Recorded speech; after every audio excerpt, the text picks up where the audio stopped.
Welcome back everyone. Welcome to civil services study practice set number 143 या UPPCS के लिए। इस पूरी की पूरी टेस्ट सीरीज़ की प्लेलिस्ट का लिंक आपको डिस्क्रिप्शन बॉक्स में मिल जाएगा। वहाँ पर आप टेस्ट नंबर 1 से लेकर 143 तक पहुँच सकते हो। एक लाइक करना, टेस्ट पसंद आता है तो चलिए स्टार्ट करते हैं। हर दिन प्रैक्टिस करते रहिए। तो प्रश्न क्रमांक संख्या 1 पर आ जाइए। मानव शरीर में रक्त संचार की खोज किसने की थी, बताइए। एडवर्ड जेन्नर ने या विलियम हॉर्बे ने। रक्त संचार की खोज करने वाले वैज्ञानिक का नाम क्या है? Sir William Harvey. तो मानव शरीर में रक्त संचरण की खोज या संचार की खोज की थी विलियम हॉर्बे ने, याद रखना। पाक जल संधि जो है किन दो देशों के बीच अवस्थित है? पाक जल संधि अवस्थित है भारत और श्रीलंका के बीच। इंपॉर्टेंट है, पूछ ली जाती है। तो भारत और श्रीलंका के बीच छोटा समुद्री रास्ता पाक जल संधि है, और एक और है मन्नार की खाड़ी। क्वेश्चन नंबर 3 पर आ जाइए। निम्नलिखित में से भारत के कौन से राज्य अंतर्राष्ट्रीय सीमा के साथ साथ समुद्री सीमा को भी स्पर्श करते हैं? ध्यान दीजिए इस पे। अंतर्राष्ट्रीय सीमा के साथ साथ समुद्री सीमा। राजस्थान पाकिस्तान के साथ केवल अंतर्राष्ट्रीय सीमा है, मतलब स्थलीय सीमा है, समुद्री सीमा नहीं है। एलिमिनेट करो। गुजरात समुद्र भी आ गया नीचे को, और पाकिस्तान तो है ही है। मिजोरम में स्थलीय है, जलीय नहीं है। पश्चिम बंगाल में जलीय स्थलीय दोनों है, स्थलीय बांग्लादेश से है। तो 2 और 4 इसका आंसर हो जाएगा डी। तो भारत के जो राज्य अंतर्राष्ट्रीय सीमा एवं समुद्री सीमा को स्पर्श करते हैं वो है गुजरात और पश्चिम बंगाल। निम्नलिखित में से कौन सी लैगून है? लैगून चिल्का झील, पुलिकट झील, अष्टमुडी झील, पेरियार झील। लैगून प्राकृतिक। चिल्का झील लैगून है, पुलिकट झील लैगून है, अष्टमुडी लैगून है। लेकिन पेरियार एक कृत्रिम झील है, तो वो लैगून नहीं होगी। इसलिए 4 को कर दीजिए एलिमिनेट। ये कट जाएगा, ये कट जाएगा, 1 2 3 इसका आंसर हो जाएगा। स्पिट तथा बार यानी स्पिट तथा रोधिका के द्वारा तटीय क्षेत्रों में निर्मित छिछले खारे पानी की झीलें लैगून कहलाती हैं। इसके उदाहरण कौन कौन से? चिल्का झील, पुलिकट झील, अष्टमुडी झील केरल की।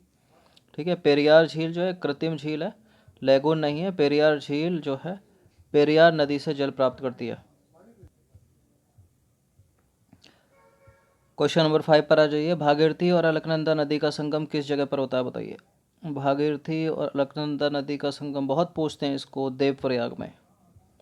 तो देखिए देवप्रयाग जो है उत्तराखंड, यानी भागीरथी और अलकनंदा नदी का संगम होता है। देवप्रयाग के ऊपर जो है गंगा नदी को भागीरथी कहा जाता है। देवप्रयाग में अलकनंदा के मिलने के पश्चात इसे गंगा नदी के नाम से जाना जाता है। अलकनंदा नदी का स्रोत क्या है? बद्रीनाथ के ऊपर सतोपथ हिमनद।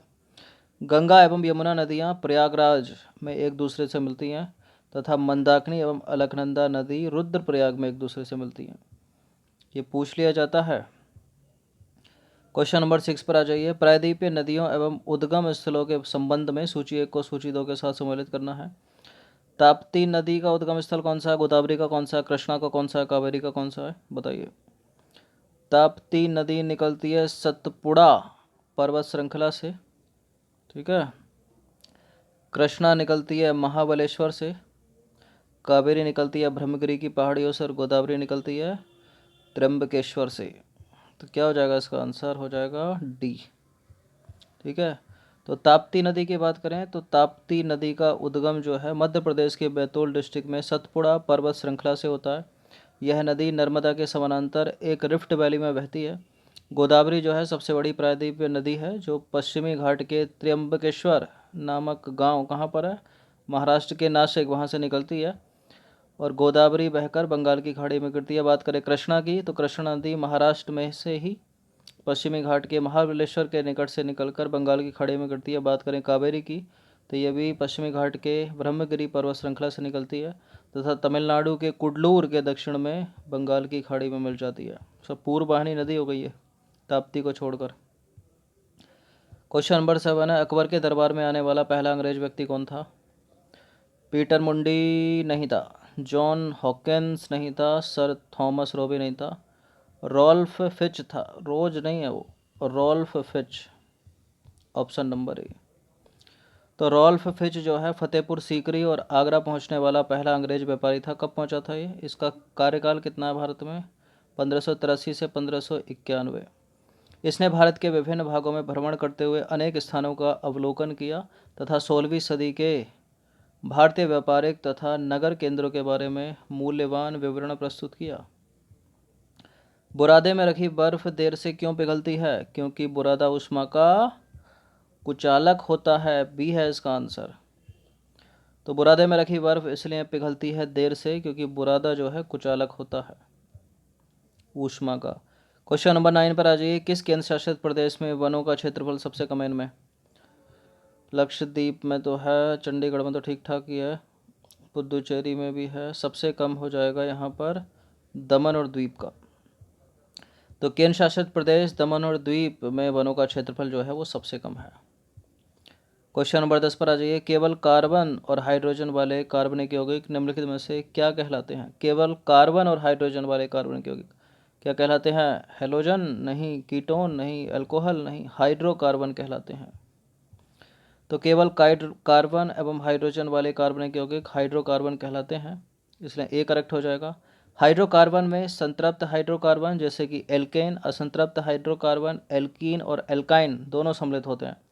हाइड्रोकार्बन के दहन से संतृप्त हाइड्रोकार्बन सामान्यतः स्वच्छ ज्वाला देते हैं, जबकि असंतृप्त कार्बन यौगिकों से बहुत अधिक काले धुएं वाली ज्वाला निकलती है।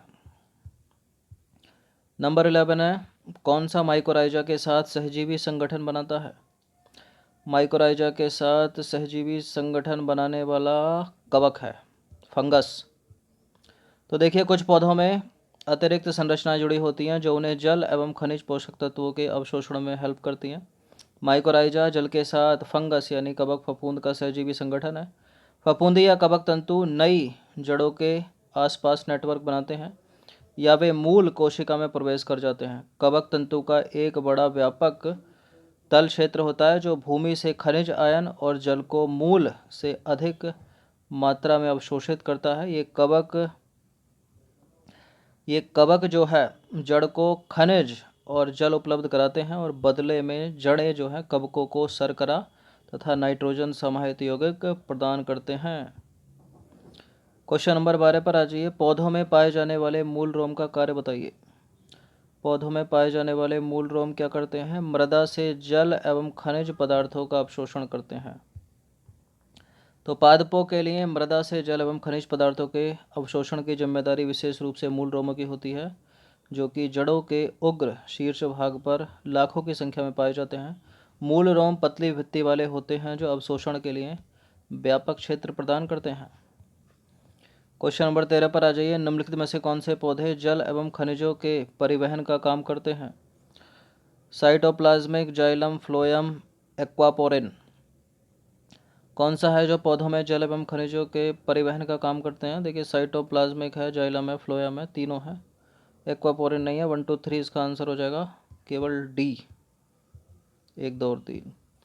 तो पौधों में जल, खनिज पोषक और कार्बनिक पोषक तत्वों का परिवहन जो है साइटोप्लाज्मिक धारा, जाइलम एवं फ्लोएम के द्वारा होता है।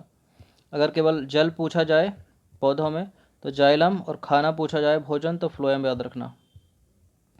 अशोक के अभिलेख में निम्नलिखित शासकों में से किसका उल्लेख मिलता है? अशोक के अभिलेखों में चोल का भी मिलता है, पांडे का भी मिलता है, चेर का भी मिलता है, सभी का मिलता है, उपरोक्त सभी डी। तो अशोक के अभिलेखों में चोल शासक, पांडे शासक, चेर शासकों का उल्लेख जो है मिलता है, तीनों का। उधम सिंह ने लंदन में किसको गोली मारी थी? बुक के अंदर जो है गन रख के लेके गए थे, उसी सेफ में जो है पेपर को काटा था इन्होंने, ठीक है, ताकि पूरी बुक जो है उसके अंदर गन आ जाए। तो माइकल और डायर को मारा था इन्होंने।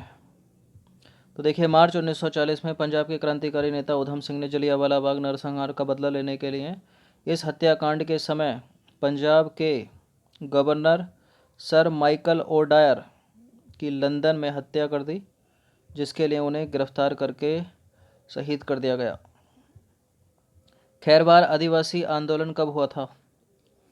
खैरवार आदिवासी आंदोलन कब हुआ था? 1874 में। तो खैरवार आदिवासी आंदोलन जो है भागीरथ मांझी के नेतृत्व में 1874 में हुआ था। होज विद्रोह हुआ था, कब हुआ था? होज विद्रोह 1820 से 1821 के दौरान। तो होज विद्रोह जो है 1820 में हुआ था, जिसका केंद्र था बिहार का संथाल परगना। क्वेश्चन नंबर 18 पर आ जाइए। संभलपुर के अनेक ब्रिटिश विरोधी विद्रोहों का नेता निम्नलिखित में से कौन था? संभलपुर के अनेक ब्रिटिश विरोधी विद्रोहों का नेता कौन था? सुरेंद्र शाही। सुरेंद्र शाही। तो संबलपुर की गद्दी के दावेदार सुरेंद्र शाही ने यहाँ ब्रिटिश विरोधी आंदोलन का नेतृत्व किया। 1862 में उसने आत्मसमर्पण कर दिया था। लेकिन क्वेश्चन नंबर 19 पर आ जाइए। इनमें से किसे शाहजहां ने शाह बुलंद इकबाल की पदवी दी थी? शाहजहां जिसके शासनकाल को स्थापत्य कला का स्वर्ण युग कहा जाता है और जहांगीर के काल को चित्रकला का स्वर्ण युग कहा जाता है, याद रखना। शाह बुलंद इकबाल दारा शिकोह।